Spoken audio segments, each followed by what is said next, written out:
But collaboration is at the heart of BEMA. It's really part of our mission to provide our members in the industry with resources to help your businesses, as we hear almost everywhere we go, and again on this panel, right, that we just had today. Labor and workforce is everyone's challenge. If it's not your biggest challenge, it's near the top. And it's a challenge that's not going to go away anytime soon. Today we're going to bring you some valuable resources from the Workforce Institute that you can put to use right away. So please join me in welcoming Carolyn Lee to the stage.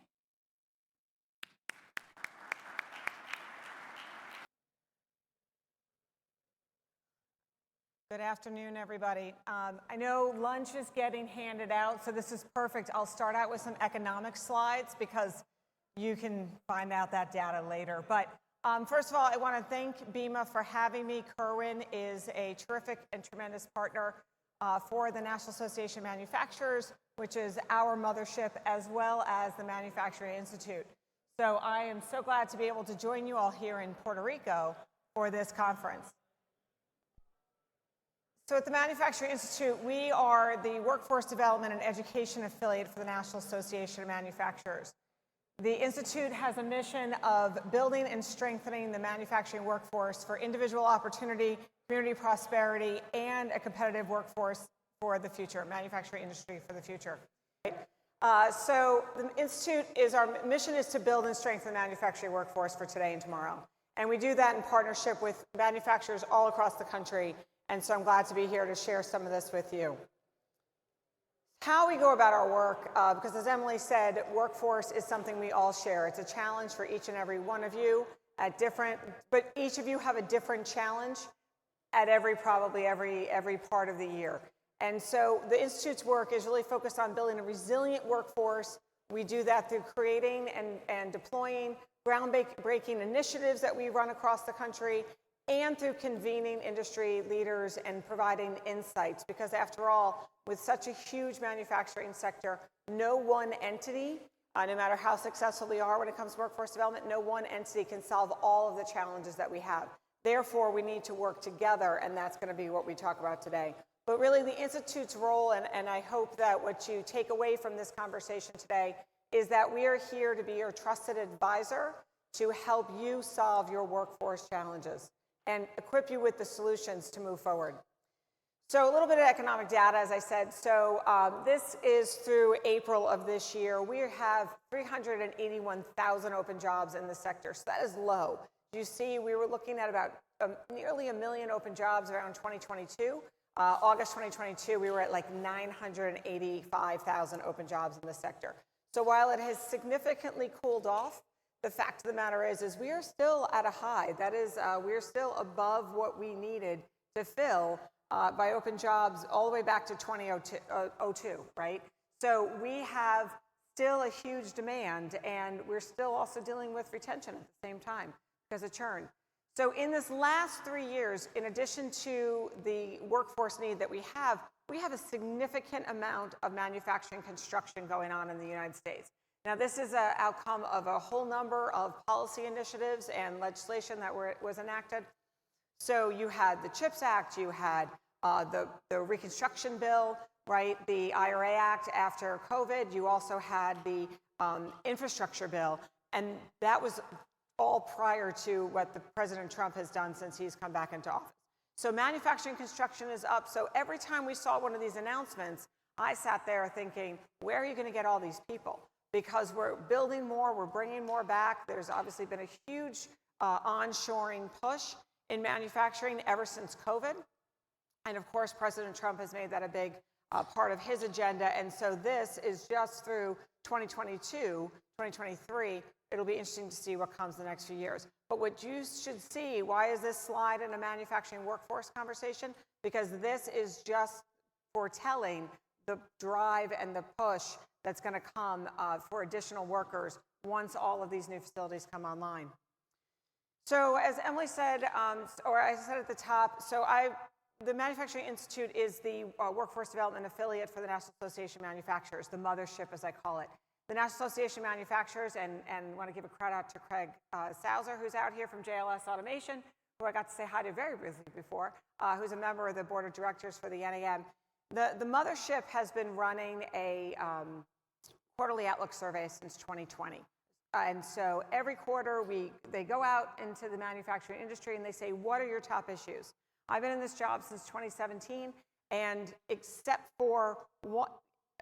until this year, except for one quarter during COVID, I could have said that manufacturing workforce concerns were in the top 3 concerns in the last 7 years, with the exception of that first quarter in COVID when we weren't sure what was going to happen in the world.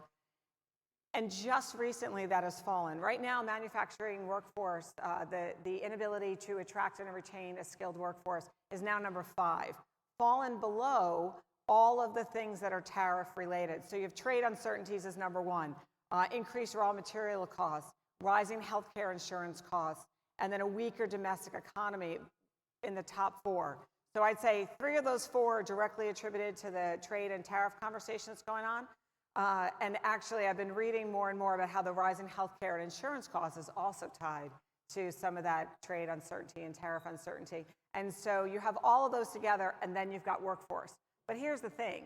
As somebody who focuses on manufacturing workforce each and every day, and the 30 people on my team working across the country are focused on this every day, while it may not be the most burning issue for you at this moment, the fact of the matter is you can never let your foot off the gas, because it's not an on-off switch. And I think we all realize this in real time because of COVID.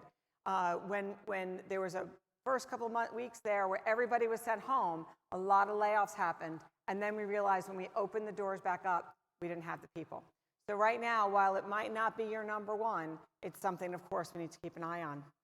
So we talk a lot about, one of the things that the Institute is best known for is a talent study we do every couple of years with Deloitte. And this is the 2024 talent study. We released this in May of 24. So a significant amount of things have changed in those in the months since then. It's only been just over a year. But the fact of the matter is that what we've been finding in the last 3 studies is that we need to fill about 4 million jobs over the next 10-year horizon.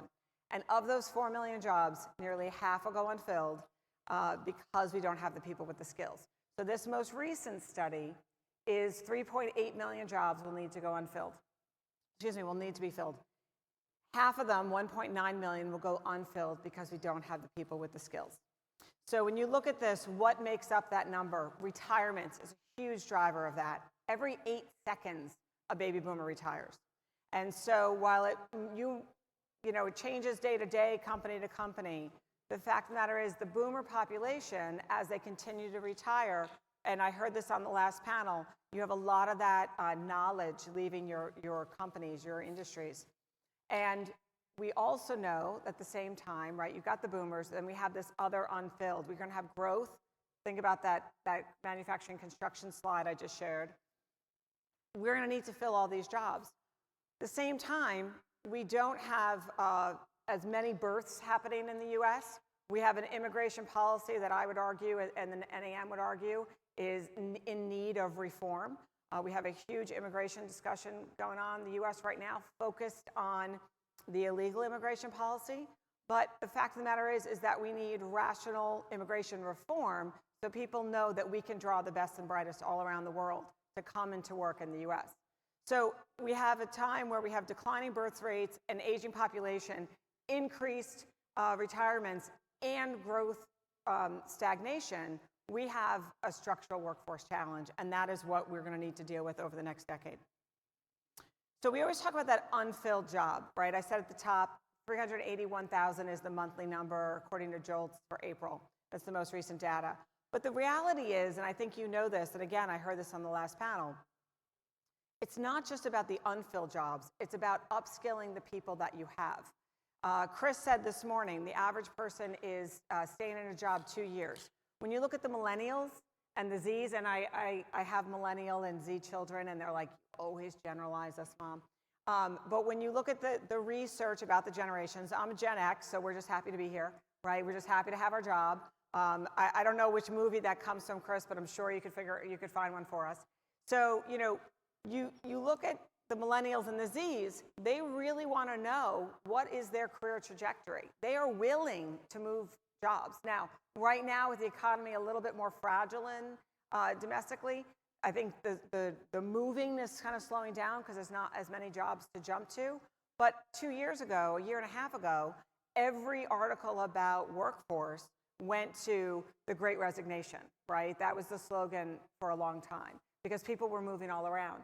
So upskilling, and I'm going to get ahead of myself here and tell you some of the punchline, upskilling is part of how you're going to keep your workforce, giving them that next level of skills. So when you look at your total workforce need, look at your open jobs plus your upskilling. So this data, which came from our friends at McKinsey, our actual workforce need is 67% larger than just the unfilled jobs. And that's because we need to continually upskill our workforce in order to retain them and to stay competitive. Forward here. So the reality is, and I hear this all the time, we are facing, and manufacturers all across the US are facing the same challenge. There are too few skilled people and everyone's fishing in the same pond, right? And the only rational answer to this, and I will tell you actually, this graphic came to us care of a few minutes on ChatGPT, which is another topic we'll talk about in a minute, with AI. You know, I said to the team, I have this image in my head, let's make it. I could have gone to the creative team at the National Association of Manufacturers, who are fantastic creatives, and I would have had to get online and get in the list and waited until they drew the image for me. Or we spent about 5 minutes waiting for ChatGPT to queue up the image, right? So we'll come back to that, but I need to mention that for a second. So manufacturers all across the country, since I've started in this work, I've always heard you need welders, you need maintenance technicians, and you need other skilled technical workers like tool and die, machinists, that there's always this huge need. And what I tell companies as I go about our work, there are not people with those skills sitting on the sidelines just waiting for you to call them. So we have too many people fishing in too small of a pond. And so the only solution is to expand the talent pool. And that's some of what I want to share with you here.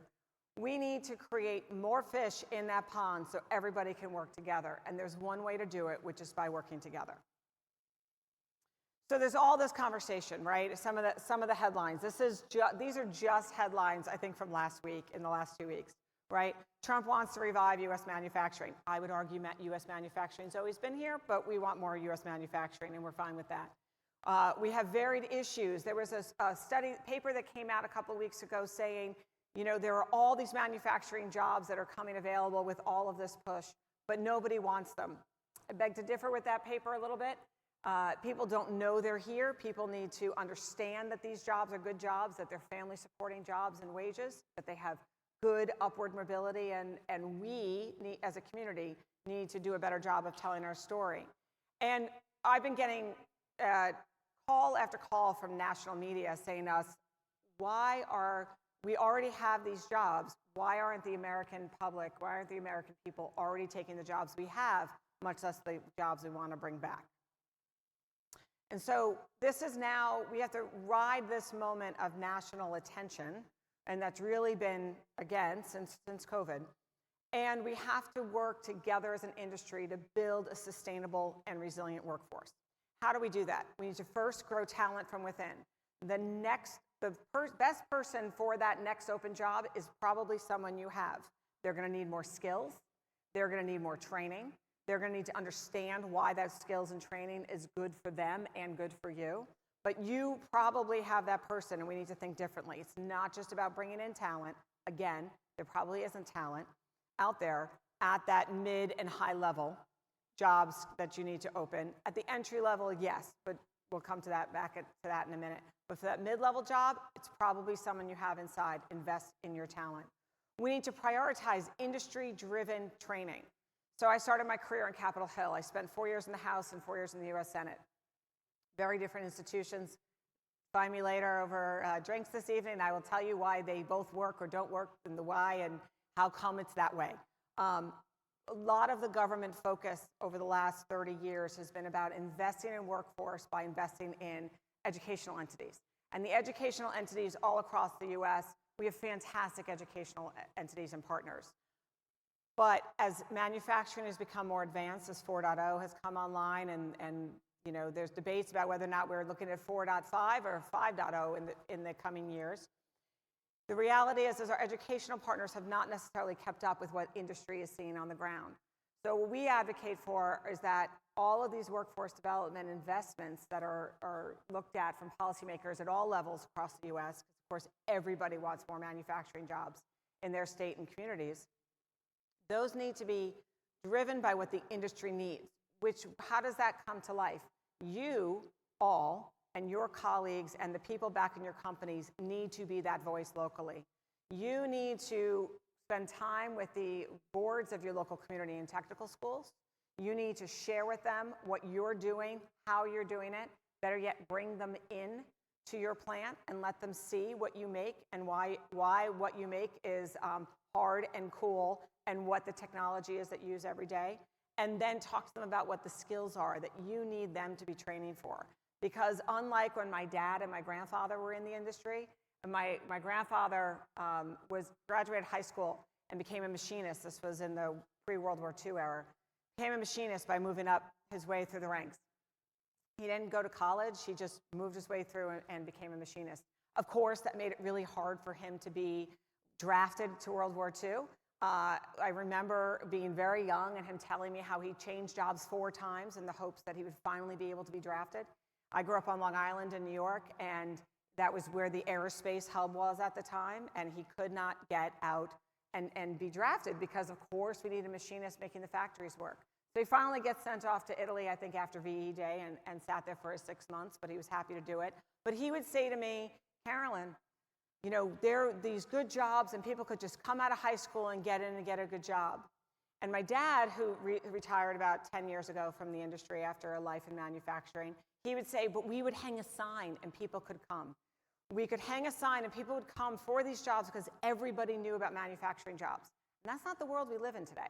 1 in 10 workers is not a manufacturing worker, right? I think it was higher, actually. It was 1 in 5 workers for a long time. Then it became 1 in 10. Now we have about 13 million manufacturing workers in the country. We have about 500,000 open jobs. We know we're going to need more in the future, but everybody doesn't know somebody who has a manufacturing career. So we have to go in, we have to explain, we have to tell our story, and we need to bring that and our needs to our educational partners so they invest in the right thing. We need to lead the charge. We need to go out, we need to tell the story, right? I know I've had the great pleasure and true honor of knowing manufacturers of all kinds all across the country, and it's the best part of my job to get to tour and see these things. And then what do? They go back. The majority of manufacturers are small and medium-sized companies, right? 95% of manufacturers have under 500 people. And so you're busy, you're doing your thing, you're busy being productive every single day. So you're not necessarily out tooting your own horn. You're not necessarily out telling your story. You're not necessarily out in the community saying these are the things we need, these are the things we do. We need to do that more, and that's going to help us solve this challenge. And the best way to do this, the most sustainable way to do this, is to work together regionally to solve that challenge. So one of the best examples, and this is probably a little bit biased because this is a program that we run and operate at the Manufacturing Institute. One of the best examples of coming together locally to solve your challenges is an initiative called FAME. It's the Federation for Advanced Manufacturing Education. It was started by Toyota to train their own multi-skilled maintenance technicians back in 2010 in Georgetown, Kentucky. And they sought to build a program to create global best multi-skilled maintenance technicians. And they realized that in order for the local community college, Bluegrass Community College in Georgetown, to pick up the program and the training Toyota wanted, they needed to have enough people so that the community college would commit to the class. So they built a program. It's about 15, 20 students in a class. It's a 21-month program. You work in your facility in your sponsoring company 3 days a week, 8 hours a day, and you go to school 2 days a week, 8 hours a day. And in 21 months, you graduate with an associate's degree in maintenance as a maintenance technician, and you're on your way in your career, and probably with no college debt. So I don't want to get ahead of myself in the story. Toyota created this, and in order to get the college to continue to offer it, because it's a lot of equipment you've got to train on, because it's the most advanced manufacturing equipment for maintenance technicians, they needed to fill the class, and they needed to be able to say to the community college, we will fill the class into the future. Now, Georgetown is one of the Toyota's biggest manufacturing plants in the world. It's amazing. It's like the Willy Wonka of car factories. It's spectacular. If you're ever there, they give tours, go see it. And even though they have such a huge factory, millions and millions of square feet, they couldn't commit to filling the class into perpetuity. So what did they do? They went to the community. They said, okay, my supplier's nearby. Come and join this program if you need it. Then it grew, and it grew, and it grew, and it grew. 2010, they started. 2018, they came to us and said, you know, we're a mobility company. We're not an apprenticeship deployment company. We need this to have a home, and they gave it to the Manufacturing Institute. I tell you this story because it's a pretty awesome story about manufacturers solving their own problem. But it was the start of what we see as the most essential building block to addressing our workforce challenges as a manufacturing sector. And it's companies coming together to commit to a training solution. Go back to the fish in the pond. Maintenance technicians, everybody needs them now. Not only do manufacturers need them, your distributors and warehouses need them, your grocery stores need them, your hospital systems need them, and you know that a good maintenance technician doesn't just get their certification and suddenly they're everything you need. Now I was at an event 2 weeks ago in Milwaukee. It was an AI event, and I was talking with some small companies, medium-sized companies, and they said to me, "It's great, maintenance technicians. They always want to come in with the cape." Right? They want to come in and save the day. They're not doing as much preventative maintenance. They're coming in to solve the problem because something has broken. FAME, culturally, there's a huge portion of the curriculum that is about the manufacturing culture. It's about preventative maintenance, which is a huge plank. So when you graduate out of FAME, you not only are ready with the professional skills and behaviors that you need to succeed, you also have the technical capabilities, but you have a preventative maintenance mindset. Right? So how do we build these programs and sustain these programs in order to make sure that we're putting more fish in the ocean or in the pond? And that is, we've got to work together to make those commitments. Now, since we've taken over FAME, we've doubled the size of it. It was in 9 states, now it's in 16 states. Well, that's not quite doubling. We've doubled the number of chapters. We've doubled the number of students going through. And we're on track to double that again by the end of the decade. So as you look at this map, and we're in 16 states right now, and I think there's another 5 that will come online in August this year for the next school year, it is a long-term commitment that companies need to make. And when they do that, they are making a long-term plan to solve their challenges into the future, and doing so as a community. Because if you are only working to solve your individual company's workforce challenge, all you're doing is keeping up the competition, right? Because then it's the poaching, and this guy, my people will leave to go 25 cents more down the block. I've been hearing that my whole career. Now, I might say if you're losing someone for 25 cents down the block, you might want to pay the 25 cents, but that's another conversation. So FAME is an example, and I mentioned this before. It's technical knowledge, it's lean manufacturing knowledge, and it's a deep integration of professional behaviors. I've been to FAME chapters across the country. I've been just last month, I was at our national conference, and we had some of the distinguished graduates from FAME come in. Mostly FAME students are just out of high school. The best-in-class model is to recruit the top third of high school graduates. So this isn't the lesser-than path. This is a competitive in-demand, and we're working on some economic data to help demonstrate to students and parents about the earning potential. But one study showed that after 5 years of graduation, FAME graduates were making $95,000 a year. Now, I'll tell you, I told you I started on Capitol Hill. It was a lot longer before I was getting $95,000 a year, and I had all my college loans at the time to pay for.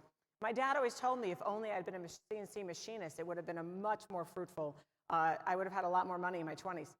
But here I am. I think it all worked out. So, FAME's got these three elements that they focus on. These students, now, we talk about all these technical skills that we need in the sector. But then if I say to an executive, what do you really need? I need them to show up on time.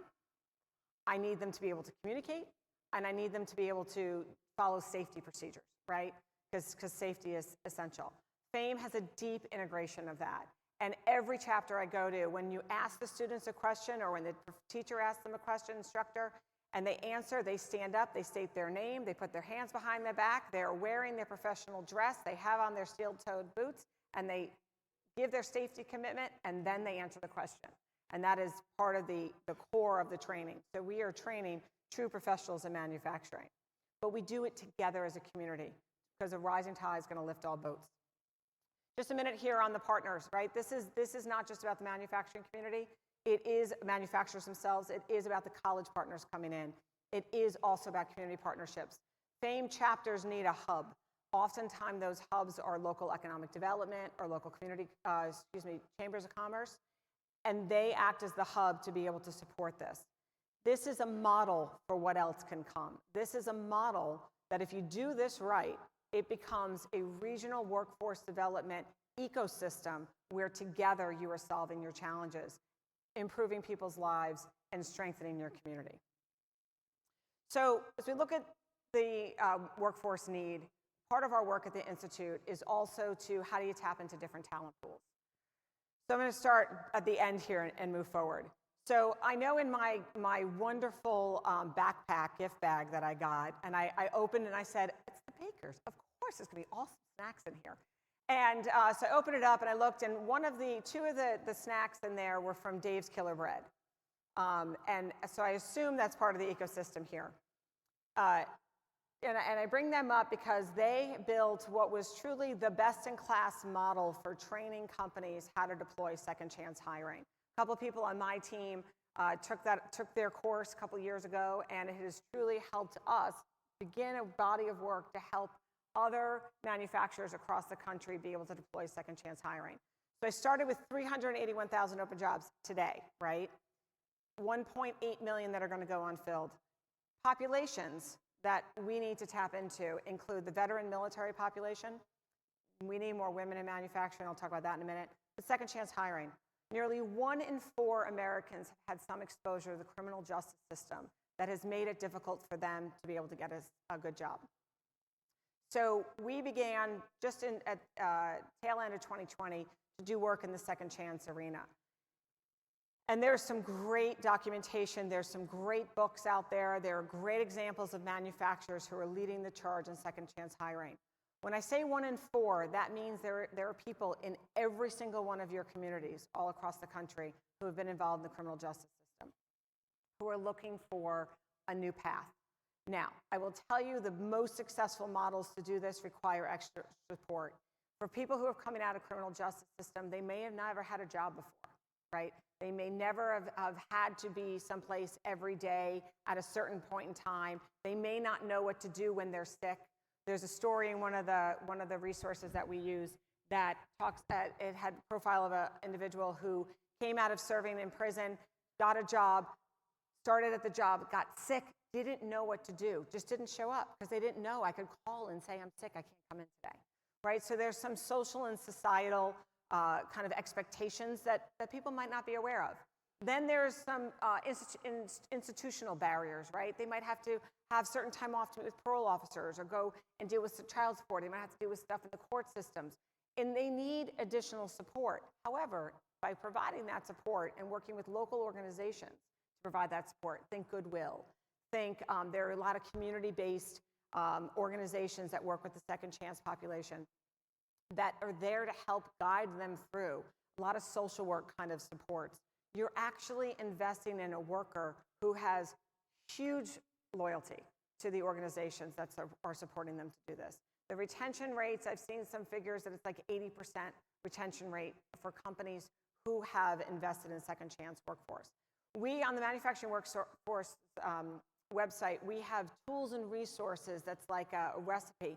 How do you go about this? What do you do? Where do you go?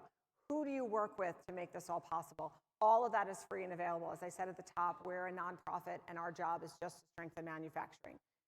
Come and check out those resources. Look into that to see if it's something that you or maybe some of your customers or suppliers in a region would be able to come together and do, because that's a huge population, and it's a huge investment in your community and making an impact and filling your jobs. So women, this isn't like, you know, a fact that nobody's ever thought of before. We're half the population, and 52% of the college population right now, which is interesting. but we're only about 30% of the manufacturing workforce.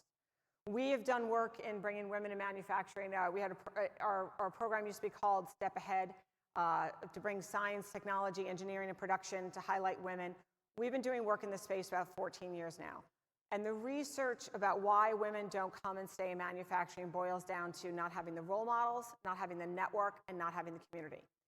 Network and community are huge factors in culture. Came up this morning in our keynote, but it's also something I'll come back to in a minute. Women Make has all been about elevating role models, bringing those communities together, and making sure that girls, as young as fourth grade, when girls start realizing that maybe them being good at science and math isn't cool, girls need and women need the role models, because being the lonely only is hard.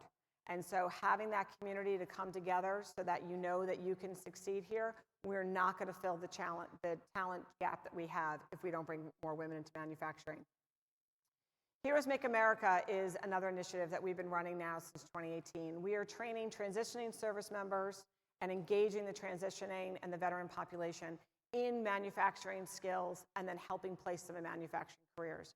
We operate in bases across the country, including in Fort Riley, Kansas. I know we have a Kansas contingent, Kerwin. Fort Riley, Kansas was our initial base. And I say it's there except for the fact that what you need to think about when you're dealing with the military population is they're from everywhere. And yes, they might be at one base that we're working on. We also have an online set of programs. But they're from everywhere. They want to go back to everywhere. So this is a skilled talent pool who knows how to be trained, right? Who knows how to communicate, and who knows how to follow directions, and they've been focused on safety for their entire time in service, and they're looking for their next career. When we started Heroes, I grew up in Arsenal democracy world. I thought that it was obvious that manufacturing would be a home for those in the service, that as people left, they'd automatically think, of course, I should look at manufacturing. People don't know what modern manufacturing is about. I'll get to that more in a minute. So we went out and we started telling service members, and as we started talking to them about it, and we talked about what those skills, how those aligned, more and more came. We've recently started an initiative, and Anheuser-Busch became the first company to sign on to adopt this as part of their hiring process. We've been working for the last couple of years to build a system that will translate military occupation skills into manufacturing certifications. And we've created now a system with, we've gone through about 300 codes, 300 MOSs, and now we have 14 digital badges that you can then look at a resume with these digital badges and say, if this person has these badges, they are competent in skills and have exposure and experience in these things that are core to manufacturing. So there's production in there, there's logistics, there is leadership and communication, and we need to start thinking a little differently. Now, my dad would say, I'm sure that none of you hear it like this, my dad would say to me, I just need a guy, strike number one, Dad, I need a guy who's done this for 12 years, because when they've done this for this long, then they know this machine, right? Then they know this thing that's really hard that I need them to do. I need them to have the experience. We don't have a population that's going to have that experience anymore.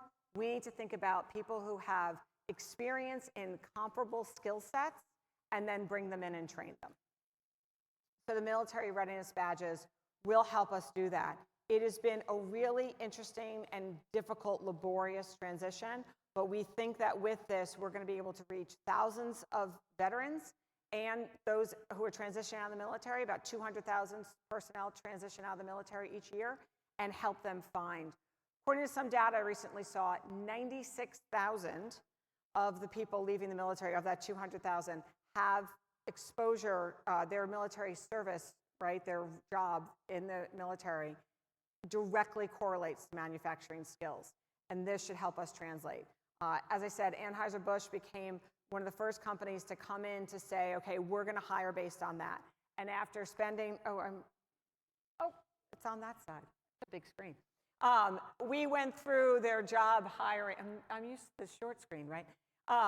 We went through some of their job descriptions and matched them to what badges could they look for. And now they're going to be hiring based on these things. And what they did in their hiring systems is say, if you have these badges, you go to the next step. Now, a lot of us are hiring using AI systems, of course, right? We've got to be more efficient. And it's scanning and saying, these are the keywords that I'm looking for.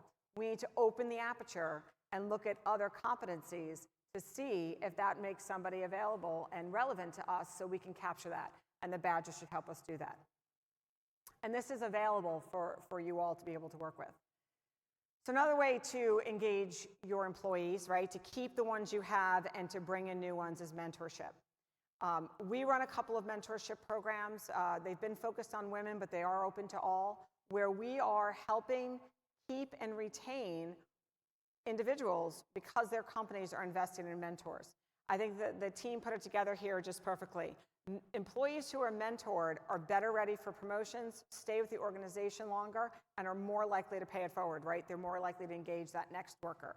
And employees who mentor, they see that you as a leader are investing in them because you want them to be a mentor. They have higher job satisfaction, and they're more willing to stay, right? And they're more committed to their company. All of these things are key to keeping and engaging our employees. I already went through that one.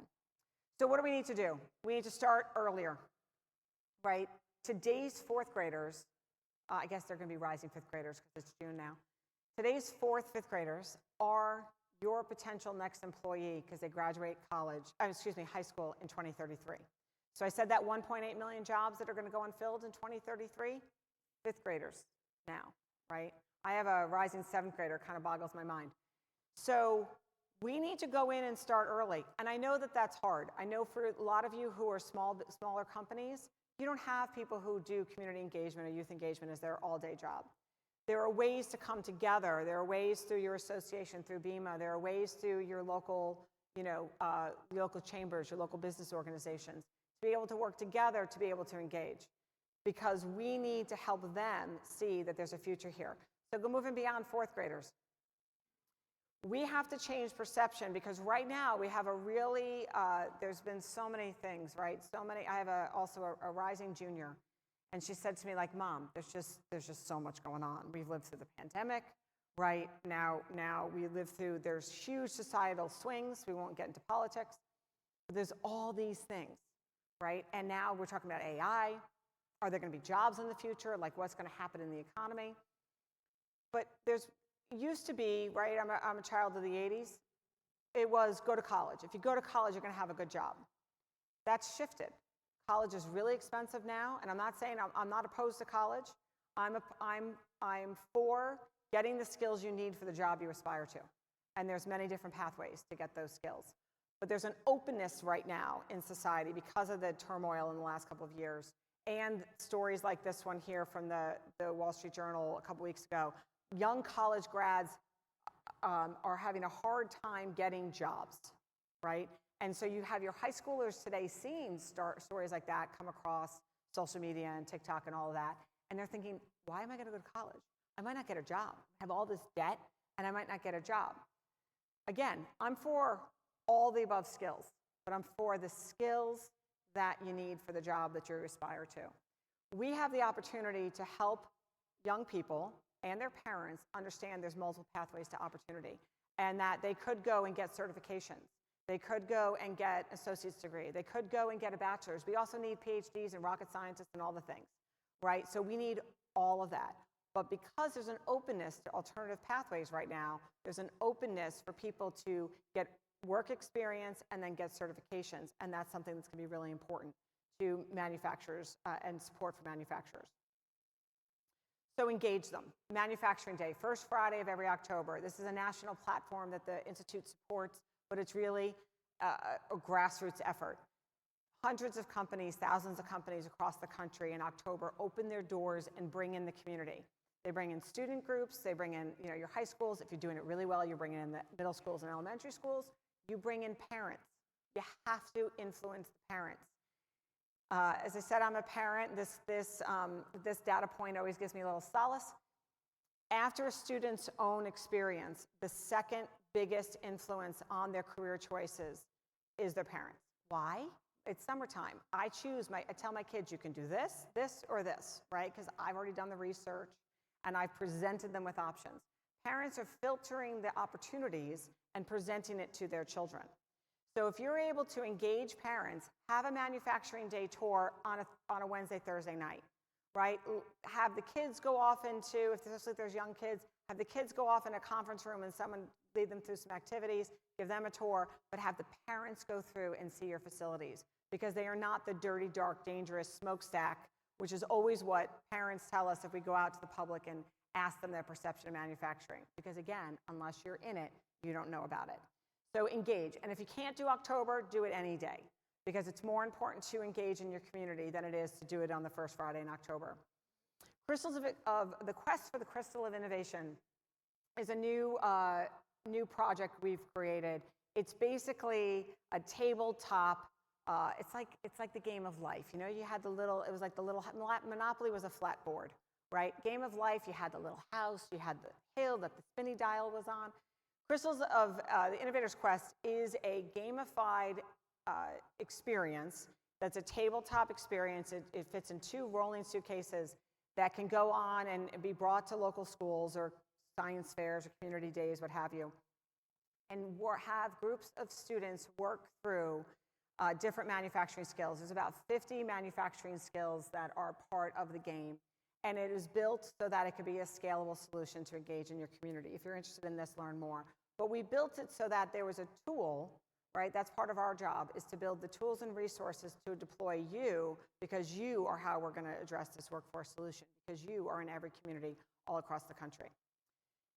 So we have to remember to work with both sides of the talent pool. If your priority is to attract new workers, you need to identify the skills and experience you need. You need to map those to local talent and development programs, see where the gaps are in your local colleges and technical schools, and go talk to them about filling those gaps. And you need to think about going outside the box to tap into untapped talent pools. If your priority is retention, focus on culture. Chris had some great tips this morning on culture. Being included and feeling like you have belonging in your company is so key to being able to have people stay in your company. Upskilling, investing in your workers. As I said, I've been doing this a long time, and executives will say to me, well, I don't really want to give them career paths because I don't want to commit to jobs that I don't know if they'll be available. We need to change the mindset, because particularly with the Zs, they want to know what's in it for them. They want to know, or do you see them? Are you investing in them? Now, go back to the youth engagement slide. Okay, well, I have 30 employees, and I don't have the ability. We're a pretty small organization, and we're a nonprofit, so I don't have tons of money. And so they come to me and they say, I want to do more. I want to grow in my career. And I tell them I have opportunities, I have titles, and I have money. And sometimes I don't have titles and money, but I have opportunities. Go back to the slide on youth engagement. Find your high potential young employee who's chomping at the bit, who wants to do more, and send them to your local high school. Send them out to community college fairs to do recruiting days, because they're young, they're more, they're closer in age to those populations. Many of us in this room are just old, right? We're middle-aged people. We don't relate. So we need to be able to send our young employees out to talk about what the culture is like at your company. And it's saying to that young employee in doing so, I see you. I see your value. I don't have a promotion. I don't have more money or a title for you. I don't have the next step in your career. But I'm going to give you an opportunity to be able to give back. It's what Chris said before about the accountant who had the drawings, and you take them the couple designs that you want and engage them. Engage them. Think outside the box about what kind of opportunities you can give them in addition to skills, right? 2 data points here that I'll quickly go through. American Opportunity Index, which is the work of a couple different foundations came together, and they've done this index the last couple of years, and it's ranking companies for how well they act on a scale of providing opportunity to their employees. 92% of workers rated having a lot of opportunity to advance in their workplace is important or very important. So giving them skills helps keep people stay. The American Opportunity Index found was that employees are 2.7 times more likely to stay for the next 18 months if they've learned something in the last 6 months, right? So little incremental bits of training and certifications can help develop your workforce and keep them there. By some survey work that we did, employees under 25 said that they stay with their current employer because of training and development opportunities. That's nearly 70%. And career opportunities, 65%. Retaining through culture. Your culture is why people come and stay. Your culture could be the reason you are not being able to fill open jobs. Why? Because, of course, you can never fill all the open jobs. You can't fill a bucket if the bucket has a hole in it. You're all manufacturers, you know that. So you've got to look at your culture and building that sense of community so people come and stay. It will also be your best source of attracting that next population. Employees tell us that they want to work for a company that appreciates them and their families. They want to feel like they are being heard. They want to feel like the company is invested in their personal growth. And that goes a long way to improving morale, productivity, and retention. And 97% of employees told us they stay at their companies because of their colleagues, including their coworkers and their managers. Now I'm going to touch on this one really quickly. Excuse me. Flexibility, huge topic of conversation, particularly since COVID. And Kerwin brought this up on the last panel. Flexibility, I'm an office person, right? When I'm not out on the road, I'm in an office. Flexibility in my world means something different, right? It's hybrid, remote, that conversation. Flexibility does have a place in manufacturing. I get a lot of pushback on this from companies because they're like, no, I run the lines like this. I understand that, but we're going to need to evolve. See this, there's tons of articles, but here's a good one from MIT Sloan.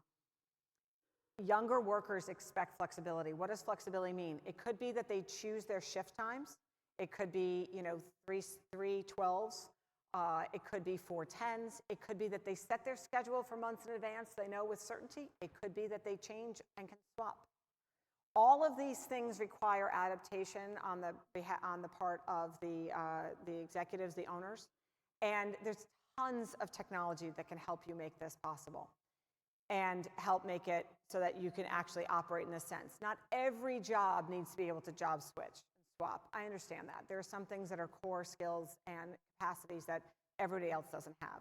But where you're able to offer some measure of flexibility to give your employees the understanding that you recognize that they have a life and needs, right? That's really important. One data point I saw years ago that's always stuck with me is that parents are 2/3 more likely to stay in a job, particularly women, if they're able to either drop their kid on the bus or pick up their kid off the bus, right?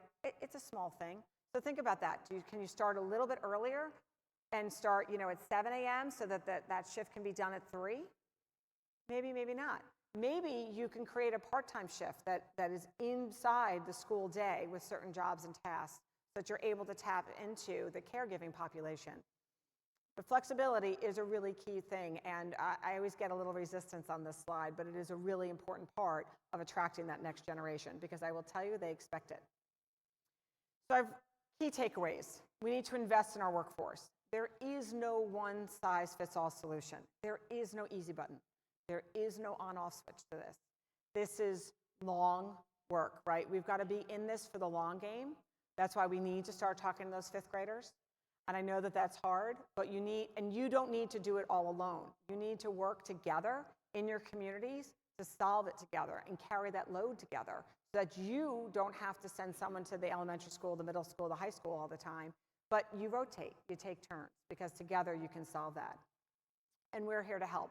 You don't have to figure this all out. This is what we do. My team is all across the country working on FAME chapters, building regional workforce development solutions in communities, operating on military bases, recruiting locally, taking people on tours of facilities so that they know that these jobs are there. And then there's like the office hours and hotline. We're here to help because our view, as a nonprofit, our North Star is getting people good manufacturing jobs because we know through that people can have good family supporting lives and be successful in their own version of success. All of that's going to come through skills. I didn't touch that much on AI. That's going to be a whole new world of things that we have to adapt to and skills that we're going to need to address and take on. Those are skills that are going to need to be accessible. They are applicable to manufacturing. It is in production today. It is not just in the back offices, making sure that there's quality control in the data and making sure you have efficiencies. It's going to come to the forefront of our sector in the shop floor, and it's going to come sooner than we think. So we have to be ready for that too, and we have a lot more resources on that front. So I'm happy to address that, afterwards if you have any questions. But thank you for the time. Thank you, Kerwin. BEMA has been a tremendous partner. You've been a tremendous leader across the Council of Manufacturing Association leaders. And so you all should feel proud that you are represented by a tremendous leader among the association community as well. And I'm glad to have been here today.